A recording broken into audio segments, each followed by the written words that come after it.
a person with the beginning of that you had, you managed to not go in a direction where your body was kind of your work. I don't know if that makes any sense. And so, well, I try to get away. I try to stay away from that. how? Because I'm sure people were always trying to, at the beginning stages of your career, how did you manage to overcome that and then get this career that you have now? Well, I just tried to stray away from it. That was like a big thing with Boogie Nights. It was like when I read the first 35 pages of the script, I was like, well, this can be really good and really interesting, or it's just somebody who wants to see me run around and finally take the underwear off.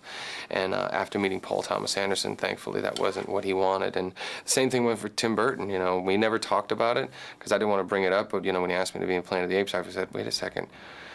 Charlton Heston was in a loincloth the whole time. This is not going to be good. So it was like trembling when I went to wardrobe fitting, and thank God they had like the space suit, and then it just got like beat up a little bit. But I wanted to stay away from it, and now I think I can kind of go back, and if the role, if it's necessary for the role, then fine. But that's not what I wanted to do. I don't think I would have been able to have the career that I have now if I just kind of used that, and that was the only thing I had to offer. Do you think luck or kind of fate or these things kind of come into play into a person's career? Definitely. I mean, you have to make the right choices. You have to be able to pull it off, but you have to be in the right place at the right time, and you need a little bit of luck, a little bit of magic, and yeah.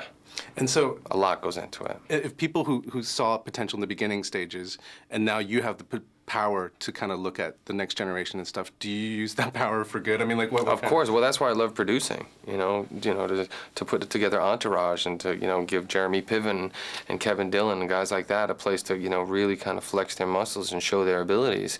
That's awesome for me. Because they really weren't given that opportunity, and it's kind of like a waste. Guys that are that gifted not really being able to express it. Let's talk about the film. To work in a movie where the main core of his angst is the fact that his family was murdered in the beginning. I don't want to give, I'm not giving anything away. To play those scenes and being a father yourself, was that kind of interesting or painful? And it was a bit of an emotional roller coaster because I have to put myself in that headspace and I have to imagine something happening to my beautiful family, and that's not a fun place to be. But it certainly snaps me right into the headspace and makes me angry enough to be able to be realistic in that character. There is this really nice noirish kind of like pull throughout the whole film, and so to kind of play a character like that, is it easy for you, or was it? It was fairly easy. I mean, aside from the emotional struggles having to think about that happening to my family, I've done a lot of weapons training, and I came in shape because I'm training for another movie.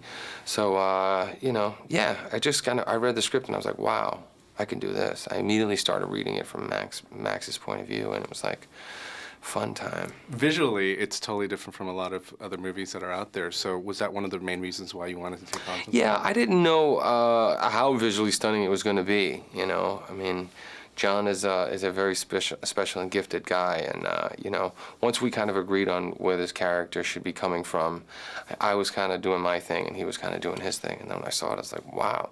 Like even the whole mythical element and the demons and all that stuff in Norse mythology, I didn't think it was going to play that powerful a role in the film, but it's there. It's very present and it was so powerful. I mean, all of my friends, who usually are very kind about my movies, they'll never say they stink, even if they think they do, but they've never been as enthusiastic about something as they have about this film. It's like, now that you got a movie, this is crazy.